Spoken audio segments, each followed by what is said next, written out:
Hey there, everybody. Today is December 21st.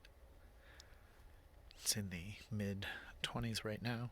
Sort of dry cold, though, that makes working kind of a dream. I'm sure to warm up as soon as I really start going, so it's a good day for doing some observations, getting the blood flowing by walking around, and then getting into today's work. So, we're up here in the backyard of the house,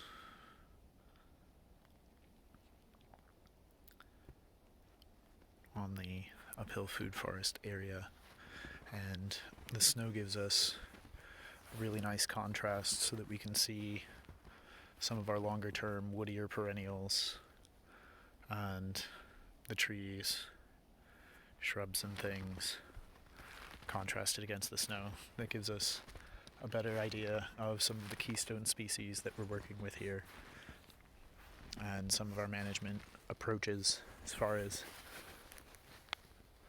these unpruned trees right here.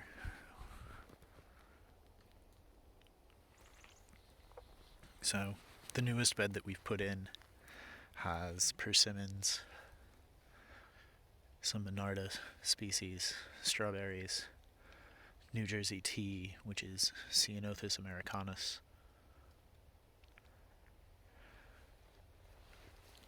and a few black cherry seedlings from up front.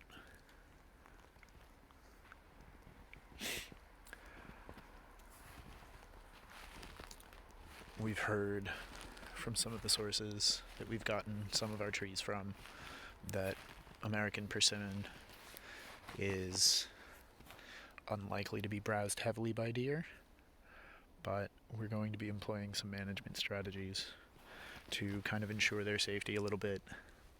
We've gotten several inches of snow so far, enough that a little cross-country ski trail for some fun time activities. But this little stick right here, that's an American persimmon, and planted around it now under the snow are New Jersey tea, which is our nitrogen fixing species, interplanted in about a 3-to-1 ratio with the persimmons. But there are also strawberry, Monarda fistulosa, and didyma in this bed, and some black cherry. So the nitrogen fixation should be pretty strong. It's not quite a 3-to-1 ratio when it's pitted against all of the other species that are in here with them, but I'm hopeful that they'll be able to provide enough of an effect to kind of help this newest bed along as the spring comes. The persimmons are surely some of the smallest elements at the moment. The Monarda definitely will outstrip it and should provide a lot of nectary for higher order beneficial insects and insect predators that go along with the pest management scheme we've got going on.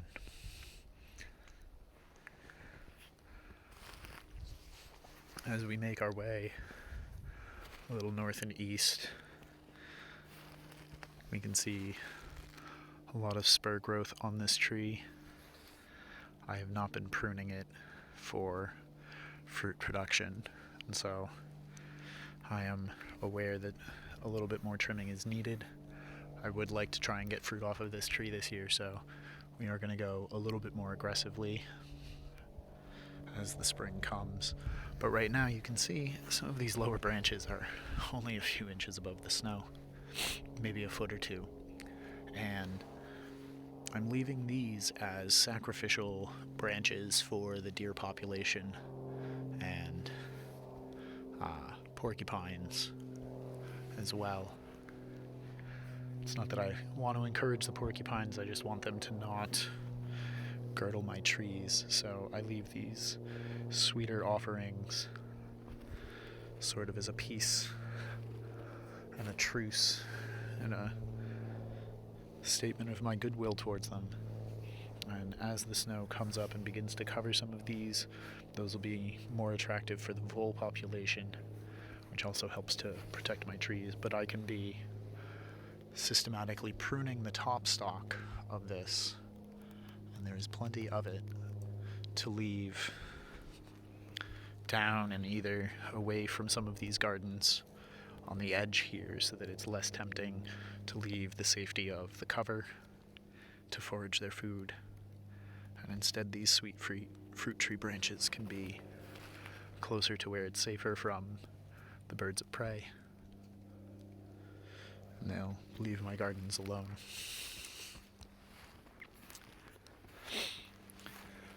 We can still see some of the stalks in this area over here of another set of Monarda didyma. I'm moving into a serviceberry right here. There are more New Jersey teas in this space. And then we move down this end where we have a higher quantity of clover taking over the job as nitrogen fixation. You can see a honeyberry on the edge here with many fruit buds and flower buds ready to go.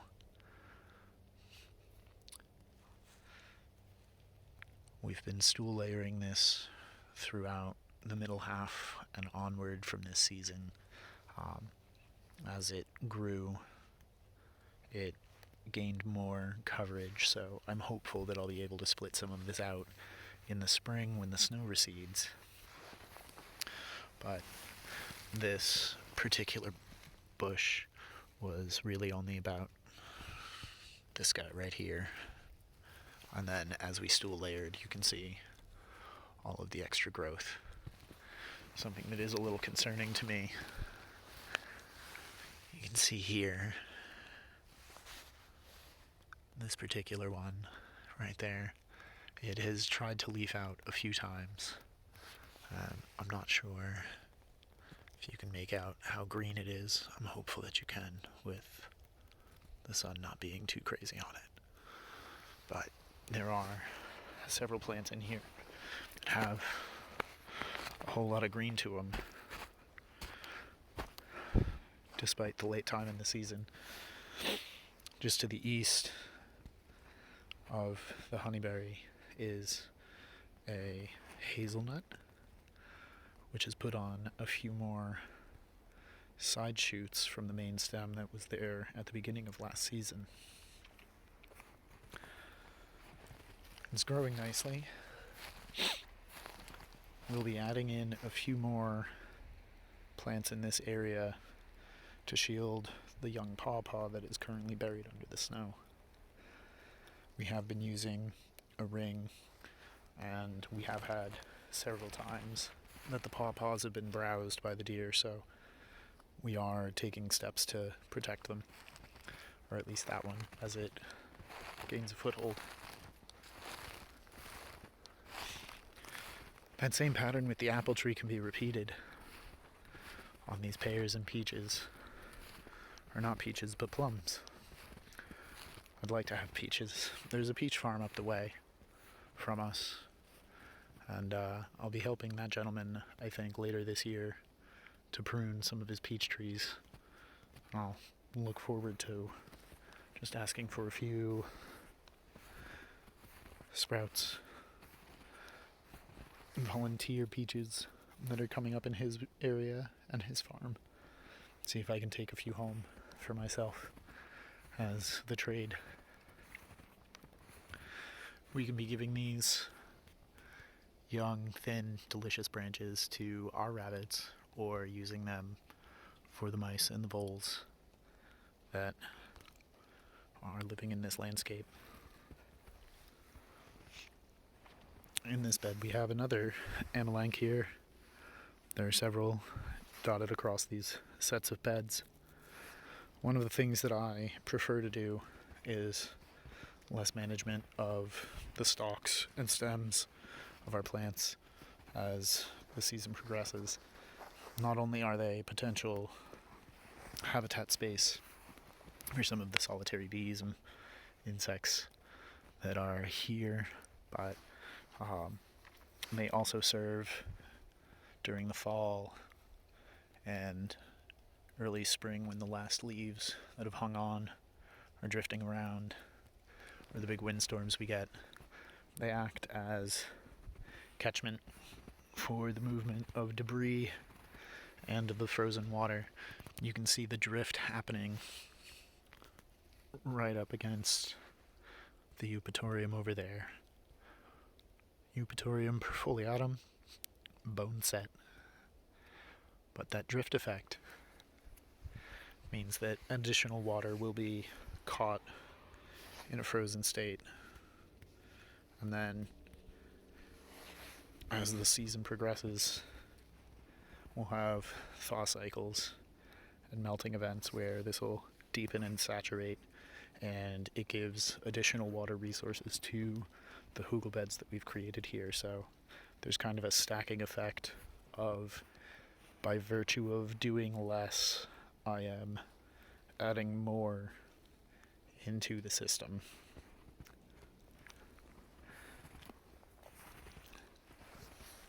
There's an additional hazelnut in here, as well as a further along New Jersey tea.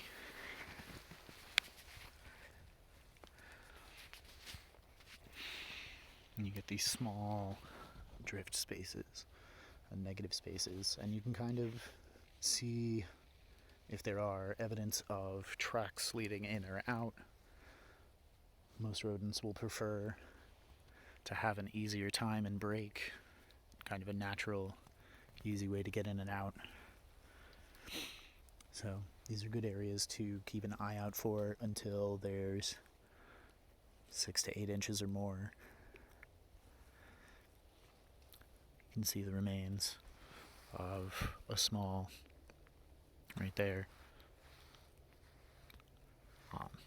That was lemon balm. Probably still is. And just to the west, you can see the very tops of another Nanking cherry that we have in this landscape already.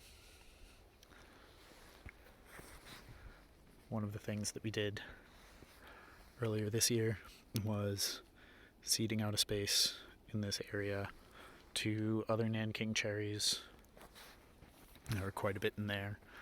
We also have some in a few grow boxes, or I guess totes, large plastic bins that are buried into wood chip and leaf piles to act as protection, but still allow our seeds to go through their dormancy and what they need for germination.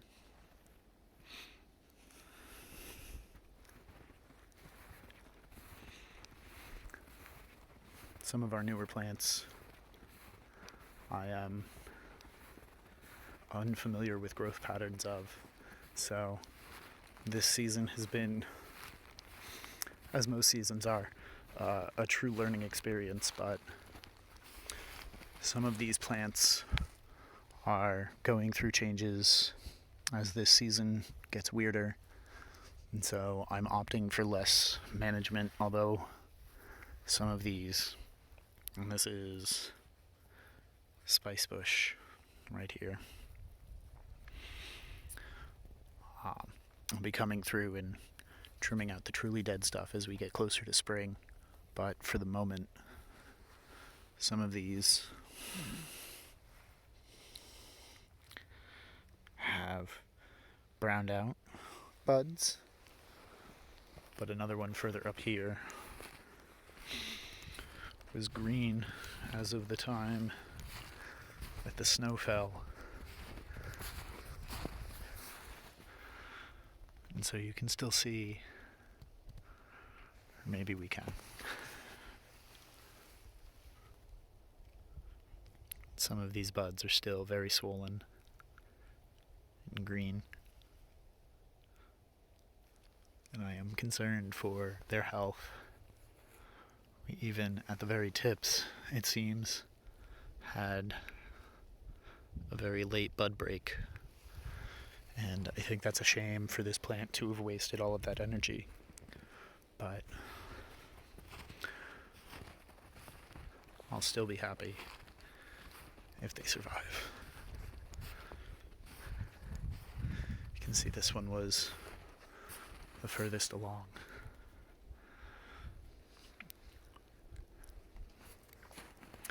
So we'll be keeping an eye on this. If all of these buds survive, this plant should explode in the spring. But it's left to be seen.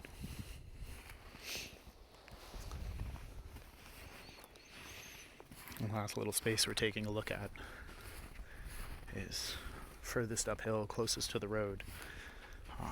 It's not laid out in the same orientation as the beds you can see here, where these are more of a straight line. This one is meant to kind of be the break in the path, so that as you come in, all of this will be diverted like a Y. You can either come back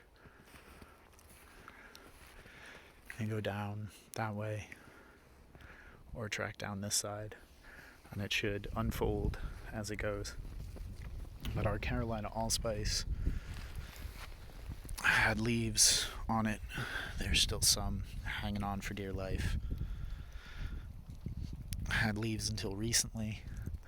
I can see a few places on the stem where there was some late bud break, but this has a lot of, I would say, seasonally appropriate leaf signs. I'm not sure how well this is going to come up on the screen. We'll try and get this nice. There are little black specks right in there. If you can see them right next to where the old leaves were. Those, similar to the way that the pawpaw leaves out and begins these young bits.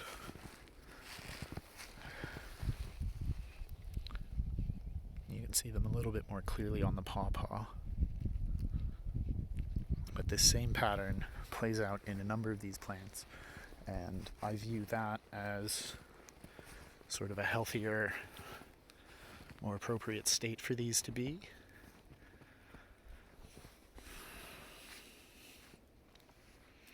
So the pawpaw seems to be doing well.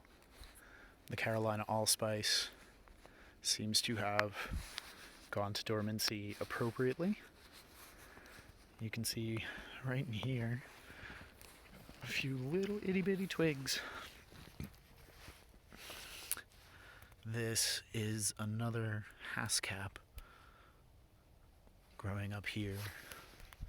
I think all told we have 9 or 10 that are going into their second season as the year turns over.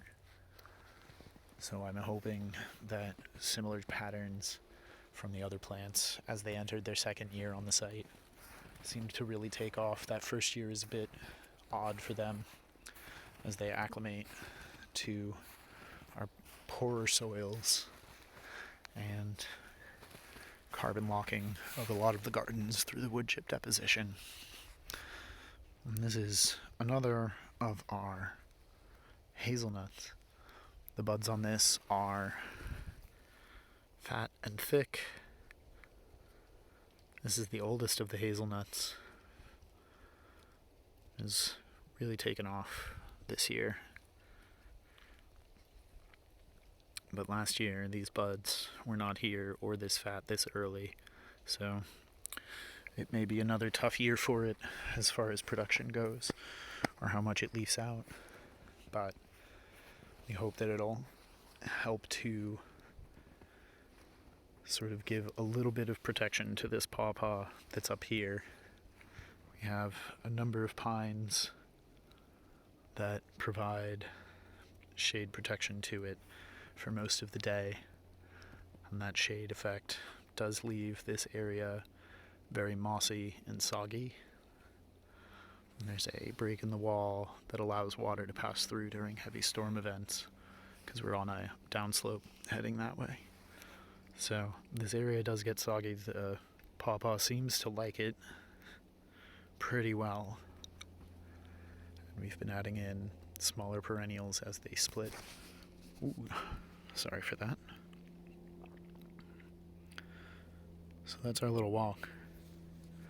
I'm noticing similarities between a number of the plants, and it seems that a set of them are very confused about the weather, and some of them are a little bit more acclimated to going to sleep at some of these colder temperatures. And I think that there's a balancing act to be had as the climate gets weirder and more erratic.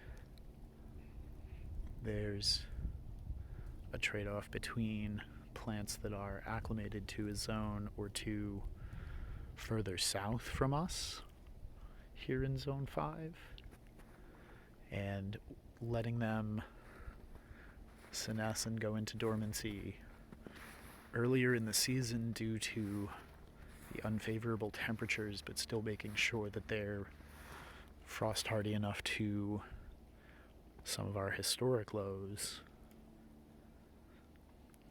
which will allow them to weather warming events differently than some of the more northernly acclimated plants might. It's an interesting thought experiment, to be sure, and I'm interested to see how it plays out on our landscape as the years progress.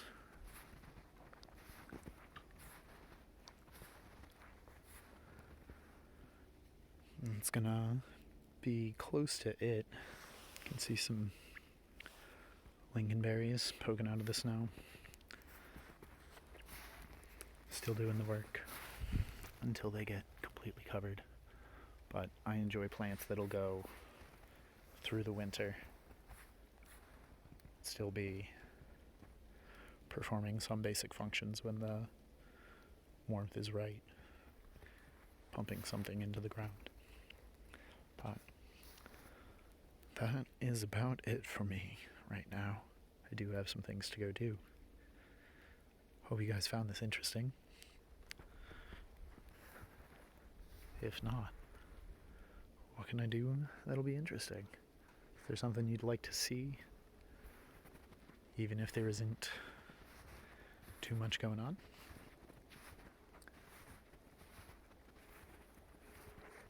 either way, hope you're doing well. Hope you're staying warm. And as always, thanks for watching.